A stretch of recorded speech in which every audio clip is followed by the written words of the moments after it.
السلام عليكم ورحمة الله وبركاته. ازيكم حبايبي ومتابعين قناة شيري. النهاردة هندخل في الوصفة على طول، هنعمل وصفة جميلة ولذيذة. بس قبل ما نبدأ في الوصفة لايك وشير وسبسكرايب وكومنت جميل منكم يدعمني عشان اقدر اقدم لكم كل جديد. يلا ندخل في الوصفة على طول عشان ما اطولش عليكم. النهارده هعمل لكم وصفة وهتعرفوها في الاخر، هتعجبكم جدا. طبقوا ورايا ونزلوا لي التطبيقات، هتعجبكم جدا جدا جدا وهتعجب اولادكم. والاولادكم اللي ما بياكلوش الصنف اللي انا بعمله ده هياكلوه وهم مغمضين عينيهم وهيطلبوه كل يوم.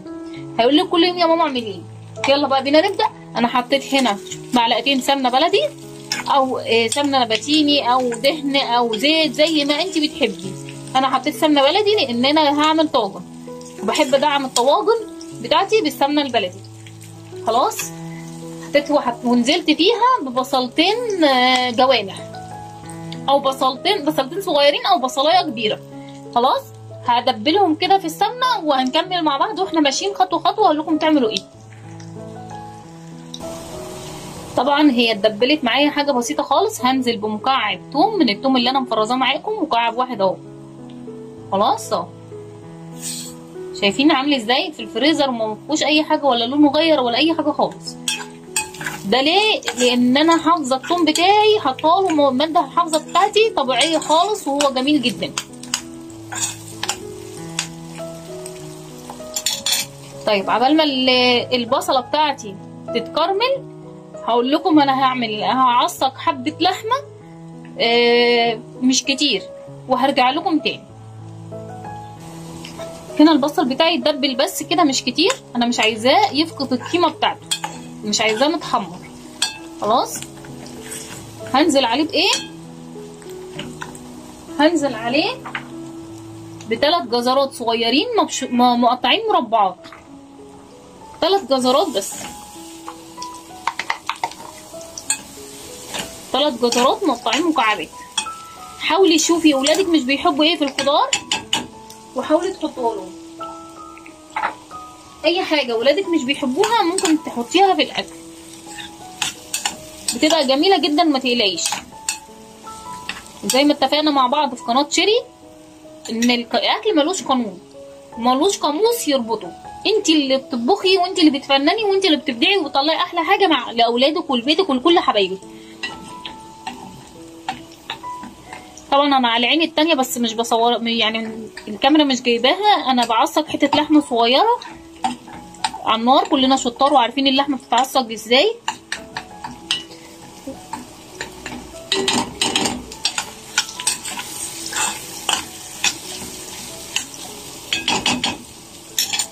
هنحط ايه تاني معانا واحنا شغالين؟ هحط ربع معلقه كمون وربع معلقه فلفل اسمر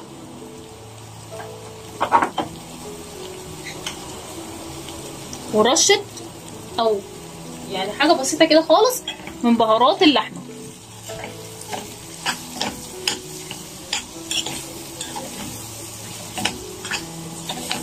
انا بحط التوابل ليه؟ عشان تتشوح معايا تطلع لي نكهه حلوه قوي في الاكل. بحب اشوحها مع الخضار بتاعي.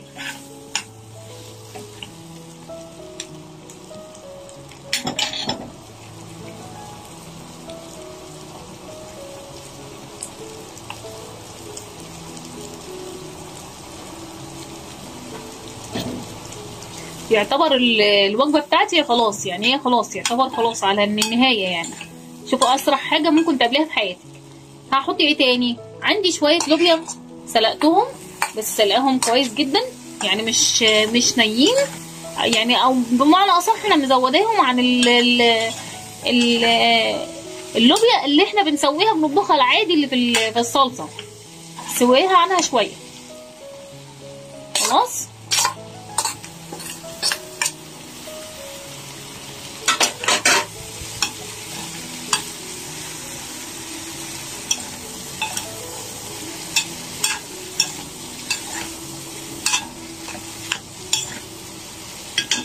هسيبه يتشوح مع نفسه.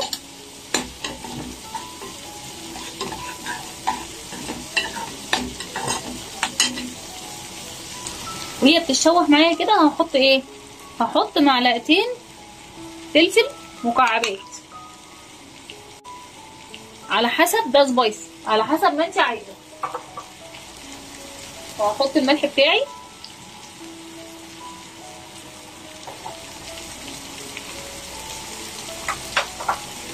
ونقلب.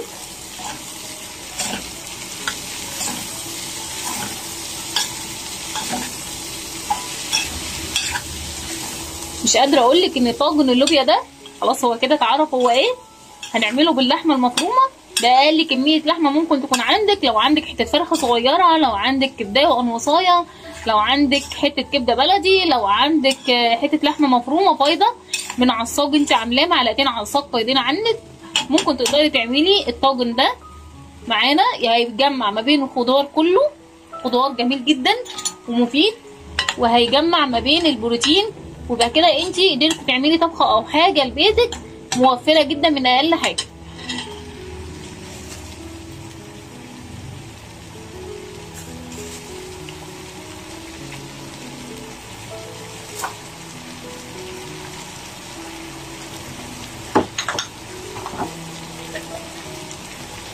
هحط معايا ربع معلقه بابريكا وهقلبها.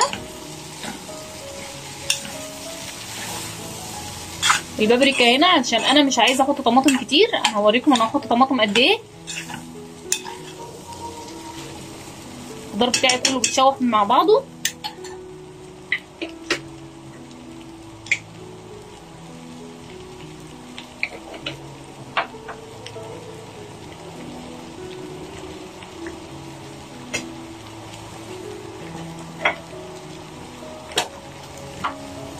انا عندي صلصه متسبكه، دايما بسبك صلصه بحطها في التلاجة لاي ظروف. صلصه متسبكه طماطم عاديه خالص، هحط معلقتين بالعدد. تخيلوا ان الحله دي كلها خدت معايا معلقتين بس صلصه. كده الخلطه بتاعتي خلصت خلاص. هعمل ايه كده؟ معلقتين بالظبط او ربع كوبايه ميه سخنه، حاجه بسيطه خالص. شفت انا حطيت قد ايه؟ مش كتير.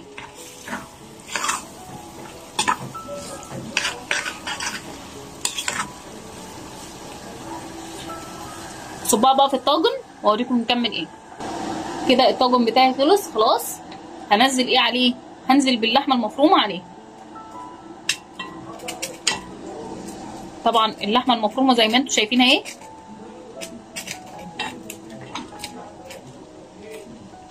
انا مش حاطه لها اي حاجه خالص لان عندي الطاجن بتاعي فيه كل حاجه.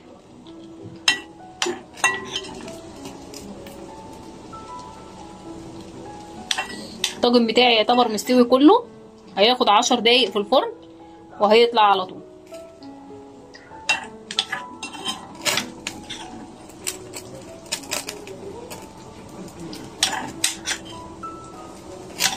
تخيلوا كمية اللحمة اللي حطيتها دي مش كتير، هما معلقتين بس لحمة مفرومة. طب هعمل ايه تاني؟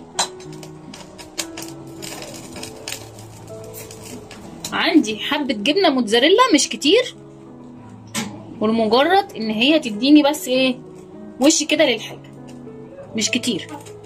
ما عندكش مش مشكلة، مش مشكلة خالص. خلاص هدخل بقى الطاجن بتاعي الفرن واطلعه لكم واوريه لكم. وكده يا حبايبي الطاجن بتاعنا بتاع اللوبيا خلص، وانا ده اخر حاجه حبيت اوريه لكم بعد ما خلص خلاص. بس ما تنسونيش بقى في اللايك والشير وسبسكرايب وكومنت جميل حلو منكم ودعوه جميله منكم ان شاء الله. اقدر اقدم لكم كل جديد ان شاء الله، واقدم لكم وصفات باقل التكلفه، واحاول ان احنا عشان الاقتصاد والدنيا مش متحمله مع كل الناس نقدر نقدم وصفات تكون بسيطه خالص مع بعض. قولوا لي رايكم ايه في الكومنتات في الوصفات بتاعتي. اسيبكم بقى في رعايه الله، واشوفكم في فيديو جديد ان شاء الله. مع السلامه.